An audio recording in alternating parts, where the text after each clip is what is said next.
Assalamualaikum warahmatullahi wabarakatuh. Perkenalkan, nama saya Dela Puspita Rahayu, NIM 2110103008,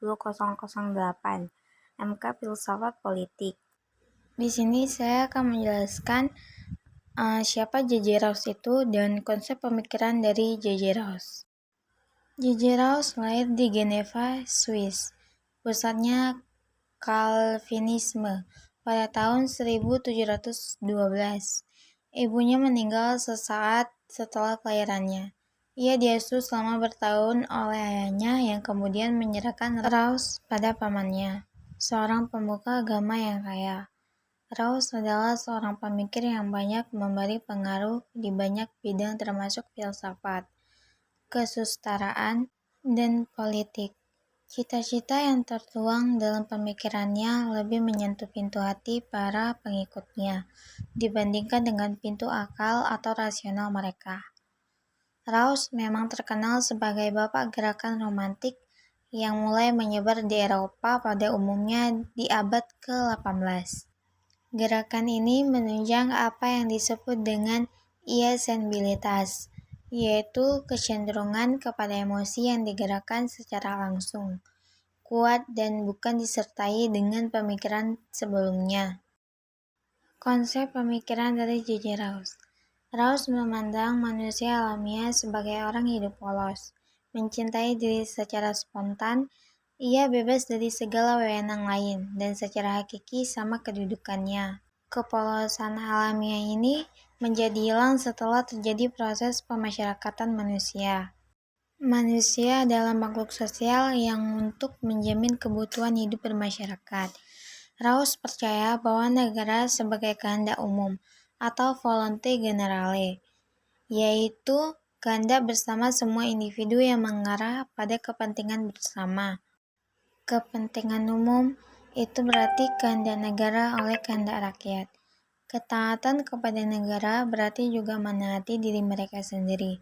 Oleh sebab itu, Rawls menganut paham negara republik. Adanya dilema tersebut melahirkan pemikiran bagi Rawls untuk menunjukkan beragama negara, supaya manusia di dalamnya tetap bebas dan alamiah. Bagi Rawls, manusia memasukkan dirinya seluruhnya ke dalam negara. Negara itu total karena identik total dengan rakyat.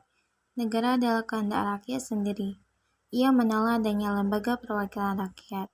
Berdasarkan dari pemikiran Rawls, merupakan pendukung demokrasi langsung. Undang-undang dibuat dalam pertemuan seluruh rakyat. Permasalahan yang timbul adalah bagaimana cara pelaksanaan demokrasi langsung dalam negara yang berpenduduk banyak. Hal ini ternyata kurang kesewenangan, yaitu kehendak umum diidentikan dengan kehendak mayoritas, sehingga tampak golongan minoritas diabaikan dan dicap sebagai orang yang belum sadar. Minoritas akhirnya dipaksa menyesuaikan diri, dan kalau tidak mau, akan dihancurkan. Walaupun demikian, Rawls telah berjasa dalam melahirkan negara republik sebagai urusan seluruh masyarakat. Kegagalan demokrasinya terutama pada keinginannya untuk mencapai identitas total antara kehendak rakyat dan negara. Konsekuensinya, keinginannya itu membuka kemungkinan bagi kekuasaan total atas rakyat.